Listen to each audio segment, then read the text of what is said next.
Bismillahirrahmanirrahim. Assalamualaikum warahmatullahi wabarakatuh. Apa kabar anak-anakku semuanya? Semoga kalian senantiasa ada dalam kesehatan dan dalam lindungan Allah Subhanahu wa taala. Amin ya robbal alamin. Baiklah anak-anakku sekalian, insyaallah untuk materi di pertemuan kita hari ini, yaitu materinya adalah masih tentang syirik ya, atau kita mempelajari tentang macam-macam syirik dan juga bahaya perbuatan syirik.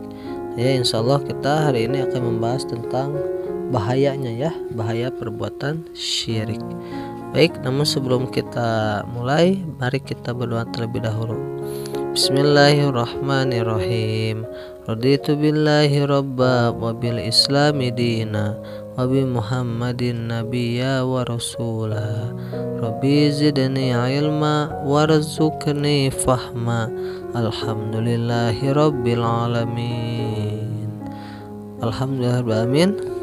Baik anak-anak semuanya, kita langsung saja masuk ke materinya. Nah ya, perbuatan syirik itu sangatlah berbahaya ya. Selain untuk dirinya sendiri, syirik itu juga akan membahayakan orang lain ya.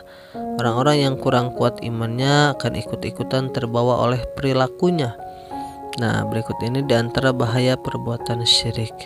Yang pertama ya, yaitu merendahkan martabat manusia. Nah, jadi orang yang berbuat syirik itu tidak malu merendahkan dirinya sebagai makhluk yang paling sempurna ya. Dengan ikhlasnya dia menyembah patung, padahal patung itu dibuat oleh manusia. Nah, ada juga yang menyembah dan mengagungkan sapi, padahal dagingnya dimakan oleh manusia ya. Ada juga yang sampai tidur untuk meminta-minta di atas kuburan. Dia berharap penghuni kuburan dapat memberikan jalan keluar dari masalahnya, padahal orang yang sudah mati itu tidak bisa apa-apa ya. Nah, mereka justru meminta orang-orang yang masih hidup untuk mendoakannya. Nah, selain itu masih banyak pula perbuatan syirik yang sangat tidak masuk akal dan akan menyesatkan manusia. Nah ya, hati-hati. Nah, perbuatan syirik ini adalah perbuatan dosa besar, dan syirik itu tidak akan diampuni ya, dosa syirik itu oleh Allah Subhanahu wa taala. Nauzubillahi min dzalik. Nah, itu yang pertama. Jadi syirik itu dapat merendahkan martabat kita sebagai manusia ya. Nah, adapun yang kedua, bahaya perbuatan syirik ini yaitu sarang tahayul dan khurafat ya. Nah, orang yang meyakini kekuatan gaib selain Allah mudah mempercayai hal-hal seperti tahayul dan khurafat ya. Contoh misalkan bintang, jin, siluman dan lain-lain. Nah, ini akan mengantarkannya berlaku syirik ya. Nah, hati-hati, karena sifat ini itu memang kemarin kita sudah belajar ya. Ada syirik khafi yang tersembunyi, syirik jari yang terang-terangan dan sebagainya.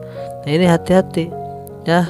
Kebanyakan syiriknya itu tersembunyi ya. Nah, kita meyakini kekuatan gaib yang ada di benda, misalkan di batu ali ataupun dimanapun.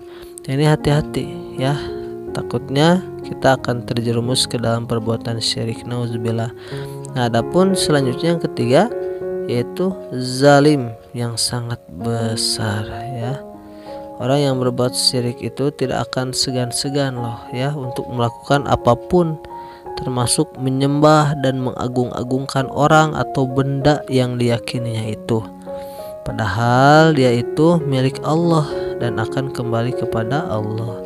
Dia diciptakan, dianugerahi rezeki, kesehatan dan lain-lain hanya oleh Allah ya, tetapi dia mengingkari dan berpaling dari semuanya itu. Nauzubillah. Nah, ini termasuk zalim yang sangat besar ya, hati-hati.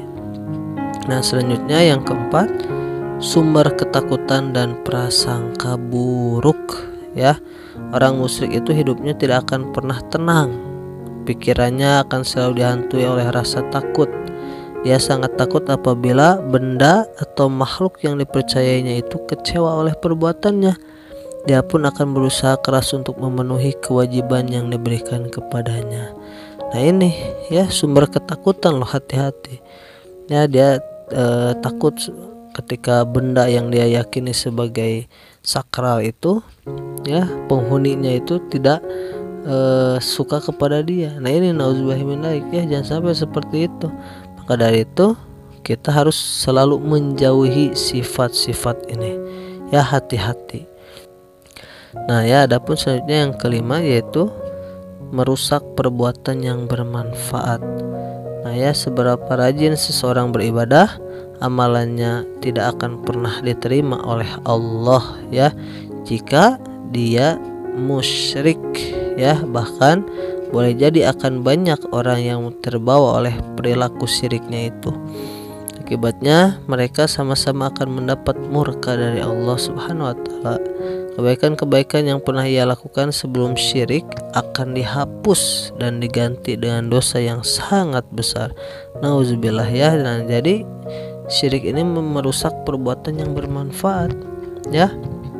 Jadi kita sebelum berperilaku syirik atau musyrik ini, kita selalu beribadah kepada Allah. Namun ketika kita terjerumus ke dalam perbuatan syirik atau musyrik ini, maka pahala-pahala yang sudah kita kumpulkan itu akan terhapus, ya. Nah maka dari itu kita harus berusaha untuk menghindari perilaku ini. Nah, dan yang terakhir yaitu kekal di neraka. Nauzubillah, ya. Orang musyrik itu tidak akan pernah merasakan indah dan nikmatnya surga. Nah ini tertuang di dalam Al-Quran, ya, bahwasanya sesungguhnya orang-orang yang mempersekutukan Allah, maka pasti Allah akan mengharamkan surga kepadanya, dan tempatnya ialah di dalam neraka. Kemudian tidak ada seorang pun bagi mereka penolong. Nah ini tercantum dalam Quran surat Al-Maidah ayat 72. Nauzubillahi min dzalik, ya, kekal di neraka selama-lamanya. Tidak bisa dibayangkan, ya, ketika kekal di dalam neraka yang sangat panas. Nauzubillahi min dzalik. Nah baik anak-anak semuanya, lalu bagaimana sih cara kita menghindari perbuatan syirik ini? Nah ya, memang perilaku syirik itu sangat dimurkai oleh Allah. Orang-orang yang beriman tentunya harus berusaha untuk menghindarinya. Bila tidak, kita akan mendapatkan dosa yang tidak akan diampuni oleh Allah Subhanahu wa taala. Nah ya, terdapat nih beberapa hal yang dapat kita lakukan supaya terhindar dari perbuatan syirik atau musyrik. Yang pertama, meyakini bahwa yang maha kuasa hanyalah Allah Subhanahu wa taala. La ilaha illallah, tiada Tuhan selain Allah. Kita yakini sepenuh hati, ya, bahwa Allah itu ada Tuhan yang Maha Esa. Tiada Tuhan selain Allah, dan tentunya Rasulullah Muhammad itu adalah utusan Allah. Nah, adapun yang kedua, cara menghindarinya yaitu selalu mengingat Allah dalam keadaan apapun. Nah, disinilah pentingnya kita berzikir itu, ya, atau mengingat Allah dimanapun, kapanpun, ya, dan dalam kondisi apapun. Nah, ini ketika kita mengingat Allah, maka Allah pun tentu, ya, akan memberikan kasih sayangnya kepada kita. Nah ini salah satunya. Adapun yang ketiga caranya yaitu meminta segala sesuatu hanya kepada Allah, ya. Nah ini, ya, sebagaimana dalam surat Al-Fatihah, iyyaka na'budu wa iyyaka nasta'in, bahwasanya iyyaka hanya kepada Engkaulah, ya Allah, na'budu ibadah kami, ya, wa iyyaka dan hanya kepada Engkaulah, ya Allah, nasta'inu kami memohonkan pertolongan atau kami meminta pertolongan. Jadi meminta pertolongan, meminta segala sesuatu itu hanya kepada Allah, tidak kepada yang lain, ya, seperti itu. Adapun selanjutnya yang keempat, sadar dengan dosa yang akan diperoleh apabila berbuat syirik. Kita harus menyadari dulu, kita harus tahu dulu, ya, ketika kita berbuat syirik atau musyrik, apa yang akan kita peroleh? Tentunya adalah azab dari Allah, ataupun tentunya yaitu kita akan dimasukkan ke dalam neraka. Nauzubillahi min dzalik. Ya, ini hati-hati. Adapun cara menghindarinya juga yang kelima yaitu selalu bersahabat dengan orang-orang yang beriman itu dengan orang-orang yang soleh. Ketika kita bersahabat dengan orang-orang yang soleh, maka perbuatan kita pun akan ikut soleh, ataupun perbuatan kita pun akan ikut baik sebetulnya ketika kita bergaul dengan orang yang baik atau bergaul dengan orang yang soleh ya. Dan kelak di akhirat pun orang-orang soleh ini akan menjadi saksi bagi kita bahwa kita pernah berbuat kebaikan. Nah ini, maka dari itu carilah orang-orang ataupun sahabat-sahabat yang soleh, agar salah satunya juga kita ketika kita berbuat salah maka ada yang mengingatkan ya, seperti itu. Nah dan selanjutnya yang terakhir yaitu agar kita terhindar dari perbuatan syirik itu tidak tertipu oleh kebahagiaan dunia saja ya. Karena dunia ini sementara ya, sedangkan akhirat selama-lamanya. Karena itu kita tidak boleh tertipu dengan kebahagiaan di dunia ya. Kehidupan yang abadi itu yaitu adalah di akhirat ya, seperti itu.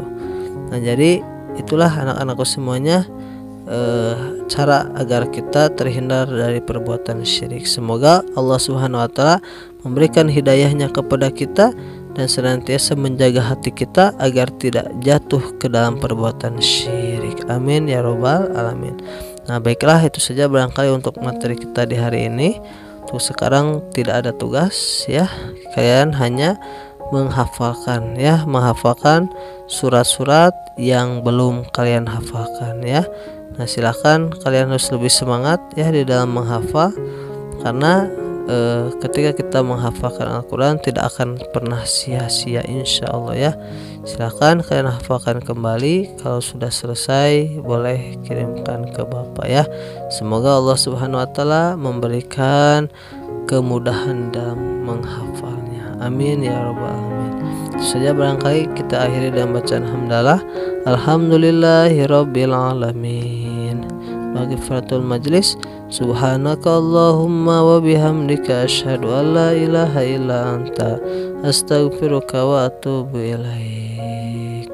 Alhamdulillahirabbil. Itu saja barangkali, mohon maaf atas segala kekurangan dan kesalahannya. Wabillahi taufik wal hidayah waridha wal inayah. Assalamualaikum warahmatullahi wabarakatuh.